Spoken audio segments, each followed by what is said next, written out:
I'm going to take 2 blocks, and I would recommend you do this as well. There's a couple things that go wrong in Setu Bandha.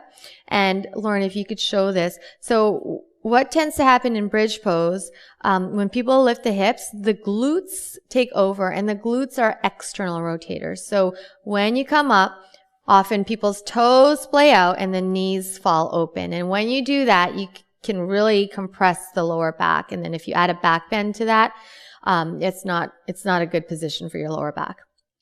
So come on down. In order to prevent that from happening, you're going to take a block between your feet. And because your feet are wider at the top than they are at the heel, your big toes will touch and your heels will not. Now slide your feet close-ish enough to you so that with your arms reaching forward, you can just barely touch your heels. And that's just a rough gauge, an indication that your knees are over your ankles. Next, to prevent the knees from falling out, to keep your thighs parallel and hips distance apart, you'll take your second block in the narrow position and place it between your legs. Now, everyone's leg shape is different, so you're going to have to find the right spot to put the block. So the block actually keeps your thighs parallel and hips distance apart and doesn't knock them apart. Now turn your palms to the ceiling. So from your inner arms to your outer arms, roll open. Press down into your feet as you exhale. And as you inhale, lift your hips to the ceiling. Good. So she's got her knees over her heels. Actually, you can walk forward a tiny bit, Lauren, and lift your hips. So you can see here how there's a stretch along the hip flexors.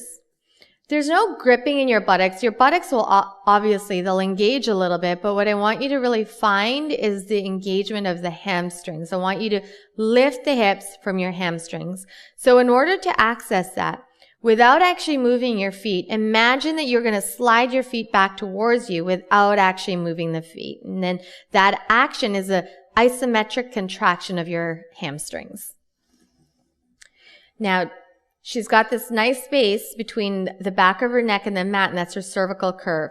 So when you take your arms underneath you, don't drag your shoulders away from your ears. You're just going to go laterally towards the midline of your mat, not down, and then interlace your fingers. Roll from your inner arms to your outer arms without dragging your shoulders away from your ears. And she's doing a really nice job at keeping the natural curve of her cervical spine. Engage your hamstrings. Slide your feet back without actually moving them. And then gently grip your block to engage your adductors. Lift your chest, your sternum towards your chin. Take one more inhale. And as you exhale, slowly lower down. Release your arms by your sides. Take a moment here to let your spine settle.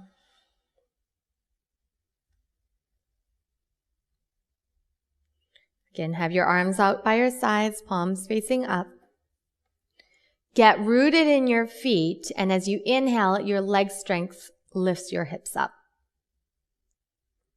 Lift your hips. Take your tailbone towards the ceiling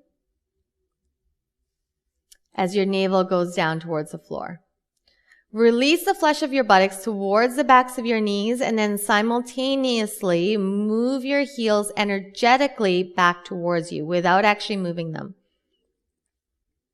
Lift your hips any amount more, and then from your inner arms to your outer arms, start to roll onto your upper arms. Go towards the midline of your mat. Be very, very careful not to drag your shoulders away from your ears.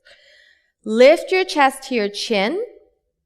Roll from your inner arms to the outer arms, and you can slide your feet back a tiny, tiny bit back towards you.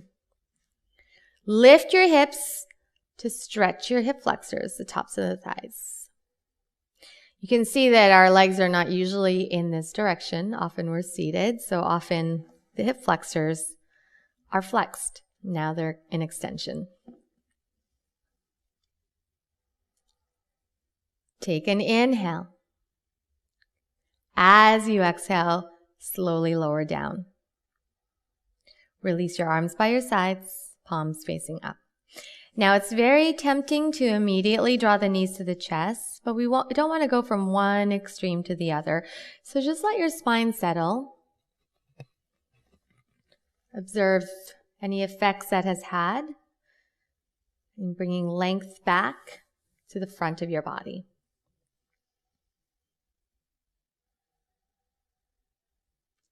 And now remove your block between your thighs, set it off to the side. Gently draw your knees to your chest. Hug your knees in pretty tightly now and let your lower back lengthen.